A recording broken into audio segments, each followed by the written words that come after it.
ва сеюмин коре ки бояд муҳоҷирон кунанд микрорайон бугем ба худша адилен идора участковӣ аз таҳти назорати Федератсияи Русия. Салом тамошобинони барномаҳои Сорбон Сафаров. Барои қонунигардонии муҳоҷирон бояд ки чӣ кор кунем то 10 сентябра дар ҳамин мавзӯъ суҳбат мекунем. Информатсияи полезняе барои шумо ба дигарорам равон кунем ва ҳатман лайк гузоштана фаромӯш накунед. Ширкати Шифофармо ҳиҷомаи ройгонро дар шаҳри Москва барои шумо пешниҳод мекунад. Инчунин доруҳои гиёҳӣ барои простатит, доруҳо барои қадро баланд кардан, барои мӯи сар ва риш баровардан, барои фарбе ё хароб шудан. Боварӣ надоред, худи ҳозир дар рақамҳои рӯи экран дар тамос бошед. Шифофармо дар хизмати шумо.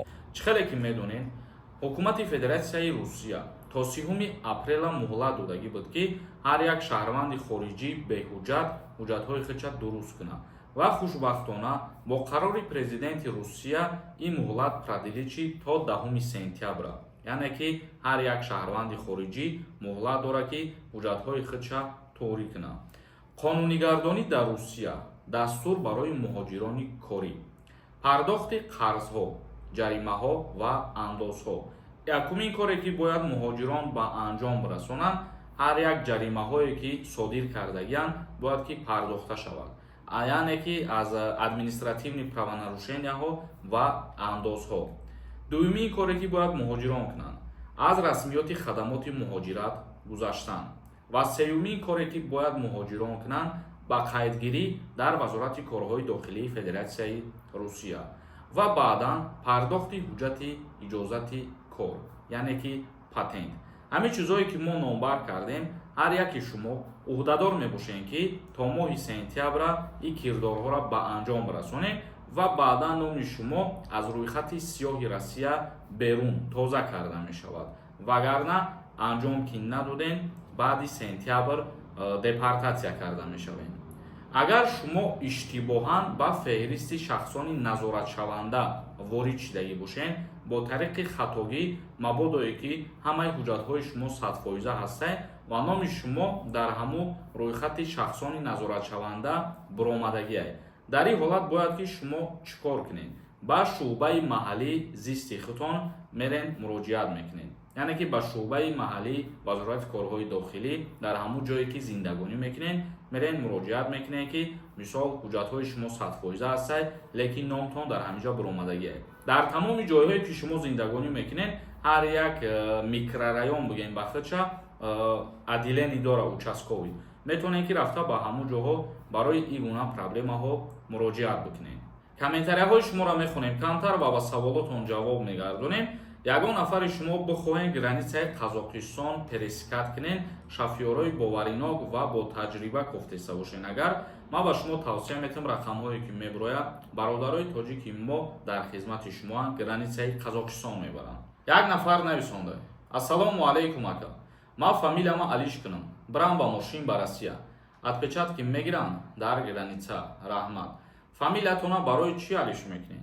агар ба сабаби депорт будантон фамилиятона иваз карданӣ бошед, хубш накунед ки муайян мекунанд шахсияти шуморо ки дар вақтҳои пеш депорт шудагиен, мисол проблема болои ҳам зиёдтар мешавад. Умар нависонда: салом ака, да кӯдак дошта бошӣ, ЗАГС надошта бошӣ, ба хизмати ҳарбӣ мебаранд? Не. вақте ки ЗАГСам надошта бошед, шумо мисол барои метриска гирифтан мерен, ҳуқуқи падарии худтонро муайян мекунед ва фарзандо ба номи шумо ки ҳастанд аз даъват ба хизмати ҳарбӣ озод ҳастед. Қаҳорова нависонда: салому алайкум дода, ман дирӯз савол нависта будам, ҷавоб надодем. моҳи апрел патент гирифтам, агар моҳи июл Тоҷикистон тӯй ба рафта биём, айсари нав патент намекунам? пешакӣ раҳмат. шумо метавонед ки предоплата кунед, ҳами патентона маблағ ша ва обратно ки рафтен ҳамун патенти шумо ба кор мебиёяд. ҷасур Раҳимов нависонда: салом, патента продлид кардам, 1 сол, сентябр буд мешавад, дуюмбора продлид мешавад. вақти трудовой договор дошта бошед, то 3 бора иҷозат ҳастае ки бе граница гузаштан патента продлид кунед. як нафар нависонда: акаҷон, охири моҳ ман ба Россия, аэропорти Жуковский рафтанем, чӣ маслиҳат метиҳед? госуслуги гуфтестан, ман рости нафаҳмидам. Ба қайдгирӣ дар госуслуги аз моҳи дигар охири моҳи июна дар назар дорем. Ҳозир таҳти амал қарор гирифтагӣ нест саи чиз. Иномжон нависондай. Раҳмати калон ака. Барои эътибор додани комментариҳо. Ака якчи пурсам, лекин трудовой договор надорам. Мешава рафта омада. Ягон чизи дигар мепурсанд дар граница.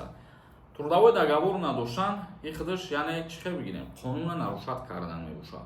Ба хотире ки қонунгузорӣ муайян кардагие ки шумо патент ва трудовой договори худтона ба МВД уведомлит бикунед, уведомлениро кунед.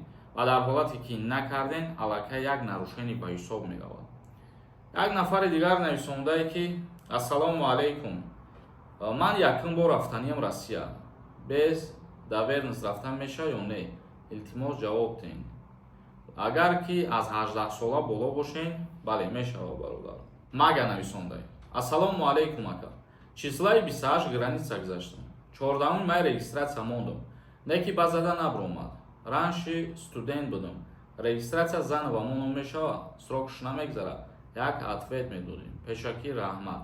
Агар ихе гирем срокш мегзара. Лекин барои срокш гузаштан боз вақта тинут кардан дар кор нест.